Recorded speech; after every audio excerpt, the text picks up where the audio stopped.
그 살아있는 권력 또한 검찰의 엄정한 수사는 꼭 필요하다고 저는. 제가 한동훈 검사를 비호할 능력도 없고요. 인사권도 하나도 없는 사람입니다. 뭐가 식물이 아닙니까? 인사권도 하나도 없는데. 왜 정권 대상 수사는 과잉으로 하고 자기 식구 수사는 하는 둥 마는 둥 하나, 이런 질문이 나올 때마다 살건수, 살아있는 권력 수사를 들이댑니다.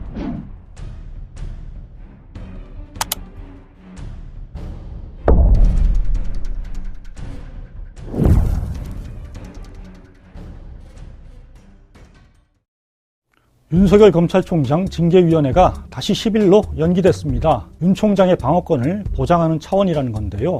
법무부 감찰위원회, 서울행정법원은 윤 총장 징계와 직무배제의 절차적 문제점을 지적한 바 있죠. 이를 의식한 듯 이번에는 절차적 흠결을 만들지 않으려고 노력하는 모습입니다. 윤 총장의 운명 어떻게 될까요? 먼저 윤 총장의 비위 혐의가 뭔지부터 살펴보시죠.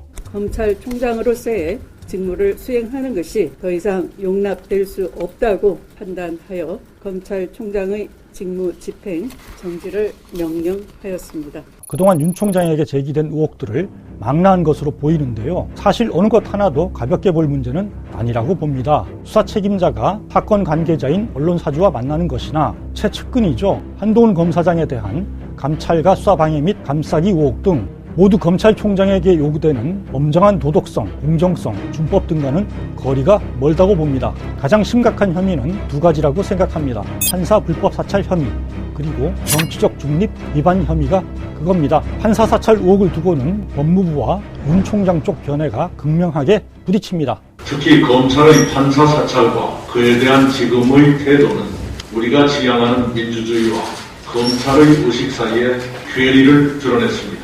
법무부와 여당에선 강제 수사권을 진 거대 권력기관인 검찰이 수사정보부서를 통해 판사들의 세평을 포함한 개인정보를 수집하고 문건으로 만든 다음 반부패 강력부 등 수사부서 등에 돌린 것 자체가 시대착오적 불법행위다, 이렇게 주장합니다. 반면 윤 총장과 보수야당은 문건 작성 자체가 도청 미행 등 불법적인 방식으로 이뤄진 게 아니다. 축구 선수들이 심판이 옐로카드를 자주 주는 분이냐, 그걸 허용해 주는 분이냐에 따라서 축구 선수들이 대응이 달라지지 않습니까? 판사님들이 어떤 성향의 판결을 하시는지 좀 알 필요가 저희들도 있다고 생각합니다. 축구 선수들이 심판 성향 파악하는 것과 다르지 않다, 추장 간의 윤 총장 찍어내기라는 거죠. 여기서 이런 의문이 듭니다.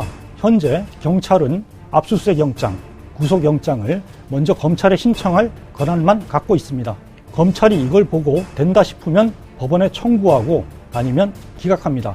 그런데 만약 경찰 수사부서에서 어떤 검사에게 압수수색 영장을 신청하면 잘 받아줄까, 이걸 알아보는 차원에서 이런 일을 하면 어떻게 될까요? 검사들의 신상 정보를 인터넷 등에서 찾아보고 영장 신청을 해본 경찰들에게 검사의 인간관계, 응대 태도 등의 세평을 듣는 거죠. 그런데 이게 어떻게 유출이 돼서 검찰이 알게 됐다, 이러면 과연 어떤 일이 생길까요? 이때도 검찰은 인터넷에서 모은 정보고 영장 신청 때 참고하는 거니까 아무 문제 없다, 이렇게 봐줄까요?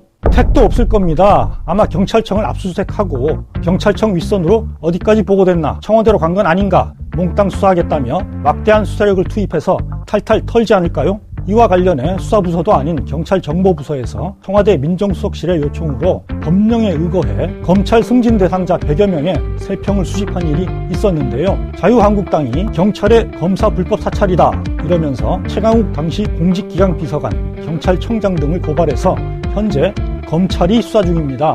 법령에 근거한 인사목적 정보 수집까지 사찰이라더니 검찰 수사정보부서의 판사정보 수집은 아무 문제될 게 없다, 이런 주장 여러분은 어떻게 생각하십니까? 우리 사회와 국민들을 위해서 어떻게 봉사할지 그런 방법은 좀 천천히 퇴임하고 나서 한번 생각해 보겠습니다.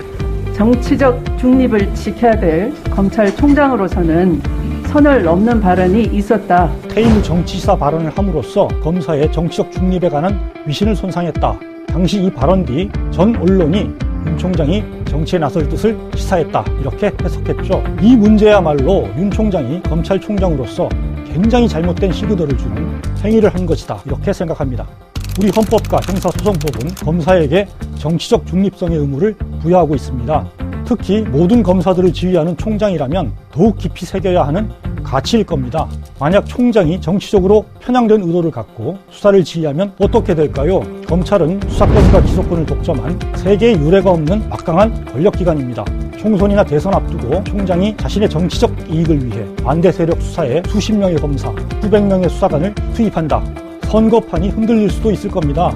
이걸 막기 위한 게 정치적 중립의 의무인 겁니다. 그런데 총장이 퇴임 뒤 정치 참여 여지를 흘린 겁니다. 당연히 총장으로서 수사 지휘가 중립적이고 공정한 것인지 믿지 못하는 상황이 펼쳐질 수밖에 없는 거죠. 지금 윤 총장은 야권 차기 대선 후보 선호도 조사에서 압도적 1위를 이어가고 있습니다. 윤석열 총장은 나는 정치 전혀 할 생각도 없고 정치 중립으로 검찰총장 직무만을 충실히 수행하겠다. 네. 이렇게 해야 대한민국의 법치주의가 살고 네. 검찰의 중립성과 독립성이 보장되는 길이라고 봅니다. 주호영 국민의힘 원내대표조차 윤 총장에게 정치를 않겠다고 선언하라 요구하는 상황 아닌가요? 더 큰 문제는 윤 총장이 정치적 중립의 원칙에 어긋나는 언행을 지속적으로 보여왔다. 이 점에 있다고 봅니다. 민주주의라는 허울을 쓰고 있는 독재와 전체주의를 배격하는 진짜 민주주의를 말하는 것입니다. 특히 검찰개혁과 각종 수사 등을 두고 여권과 갈등을 빚으면서 정권을 겨냥한 듯한 언사를 자주 구사한다. 이런 해석이 나왔는데요. 당시 조선일보는 사설에서 이 정권 들어 민주국가로고는 도저히 상상할 수 없는 일들이 하루가 멀다 하고 벌어지고 있다. 윤 총장은 이런 상황을 민주주의 허울을 쓴 독재, 전체주의라고 한 것이다. 이렇게 해석했습니다. 한겨레는 당시 사설에서 이렇게 평가했습니다. 최근 야당이 정부 여당을 공격하면서 사용하는 독재, 전체주의란 단어를 배치한 건 교묘한 의도가 엿보인다. 만약 윤 총장이 정치적 의미를 담아 이런 발언을 했다면 검찰총장으로서는 해서는 안 될 정치행위다. 이렇게 윤 총장의 성찰을 주문했습니다. 윤 총장은 지난 11월 3일에는 이런 말을 했습니다. 국민이 원하는 진짜 검찰개혁은 살아있는 권력의 비리를 눈치 보지 않고 공정하게 수사하는 것이다. 살아있는 권력은 당연히 현 정부를 말하는 거죠. 그리고 이 발언 이틀 뒤 대전지검은 기다렸다는 듯 월성 1호기 폐쇄 과정 수사에 착수했습니다. 감사원은 수사 참고 자료만 송부한 건데 야당인 국민의힘이 고발한 내용에 근거해 대대적인 압수수색에 들어간 겁니다. 윤 총장은 또 직무배제에서 풀린 바로 다음 날 대전지검에 원전 관련 자료 삭제 혐의를 받는 공무원 3명의 사전 구속영장을 청구하라 이렇게 지시했습니다. 살아있는 권력 수사가 진짜 검찰개혁이다. 윤 총장의 이 말에선 어떤 의도가 엿보입니다. 먼저 검찰개혁은 결코 살아있는 권력 수사와 등치시킬 수 있는 말이 아닙니다. 검찰개혁은 검찰의 힘을 빼고 나누고 통제와 견제 장치를 갖추는 거죠. 이를 통해 검찰이 민주적 통제도 외부 견제도 받지 않은 채 특정 정치 세력을 위해 또는 스스로의 조직 이익을 위해 수사권, 기소권을 휘두르는 일을 막자 이런 취지입니다. 또 검찰이 자신들의 내부 비리는 제대로 수사하지 않고 봐주는 잘못 또한 막자는 겁니다. 이를 위해 공수처도 만들고 수사권도 조정하고 민주적 통제 또한 구체화하자는 거죠. 그런데 윤 총장은 진짜 검찰개혁이라는 말로 마치 지금 진행되는 제도적 검찰개혁은 가짜다 이런 인상을 심으려는 것으로 보입니다. 일종의 갈라치기 의도를 드러낸 것이죠. 윤 총장이 살아있는 권력 수사만이 정의인 것처럼 강조하는 것도 문제가 있다고 봅니다. 검찰은 왜 정권 대상 수사는 과잉으로 하고 자기 식구 수사는 하는 둥 마는 둥 하나 이런 질문이 나올 때마다 살권수 살아있는 권력 수사를 들이댑니다. 살아있는 권력이니까 더 세게 수사해도 되고 죽은 권력이니까 균형 잡기 차원에서 봐줘도 된다. 이런 주장일 텐데요. 그러나 산 권력, 죽은 권력이란 건 사실 메타포입니다. 법률가들이 쓸 용어는 아닌 거죠.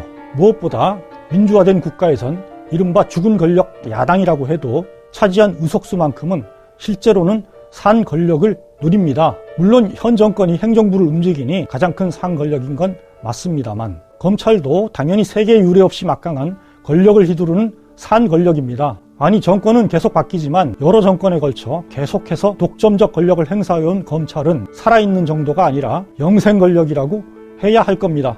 바로 이 모든 종류의 권력 비리를 중립적으로 공정하게 치우치지 않고 수사하는 것이 제대로 된 정의입니다. 살아있는 권력이라는 메타포를 써가면서 정권 수사만이 정의라고 주장하는 것이야말로 윤 총장이 법률가가 아니라 정치인으로서 행동하고 있다. 그 방증이라고 봅니다. 살아있는 권력 수사가 검찰개혁이다.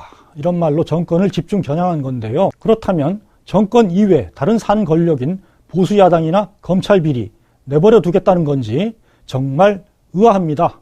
정치적 중립을 저버린 언행이자 공정한 정의가 아니라 선택적 정의를 추구하겠다. 이런 말로밖에 들리지 않습니다. 윤 총장 체제 검찰이 진행한 여러 수사들에선 바로 이 선택적 정의의 문제점이 여실히 드러난 바 있습니다. 검찰이 정권을 대상으로 벌인 살권수에선 늘 과잉 표적 수사 논란이 일었습니다. 조국 수사를 볼까요? 윤 총장은 조국 법무부 장관 임명에 반대하는 자신의 주장을 관철하기 위해 역대급 수사력을 투입했죠. 대통령의 인사권, 국회 인사청문회라는 정치 과정은 뭉개버렸습니다. 권력형 비리라 할 중대 혐의는 아직까지도 밝혀내지 못했습니다. 울산시장 선거 개입 의혹 수사는 어땠나요? 어떤 증거도 제시하지 못한 채 대통령 직함을 35번 언급하면서 여론조사 결과를 왜곡해 끼워놓은 짜깁기 공소장을 내놨습니다. 이를 받아 당시 미래통합당은 대통령 탄핵까지 거론했고요. 4.15 총선을 앞두고 검찰이 국민의 선택에 개입하려는 것 아니냐, 이런 의심이 들게 한 행보였습니다. 한동훈 검사장과 채널A 기자의 검언 유착 의혹도 있었죠. 너는 유시민만 좀 찾아라 했고 시민 수사를 해서. 그럼 해보면 하지. 어차피 유시민도 지가 불었잖아. 총선을 앞두고 두 사람 말대로 유시민 씨와 관련한 의혹이 불거졌다면 어떤 일이 벌어졌을까요? 선거판이 흔들렸을지 모릅니다. 반대로 보수야당 대상 의혹 3종 세트죠. 황교안 세월호 참사 수사 방해 의혹, 나경원 자녀 입시 비리 의혹, 패스트트랙 수사 등은 지지부진, 질이 멸렬했죠. 윤 총장이 한동훈의 검언 유착 수사를 막으려고 세 겹의 철통 방어막을 쳤던 것도 기억하실 겁니다. 윤 총장 장모, 부인 김건희 씨 사건 다를 게 없지 않았던가요? 자, 앞으로 징계위에선 윤 총장에 대해 과연 어떤 결정을 내릴까요? 본설에서 함께 계속 주시하도록 하겠습니다.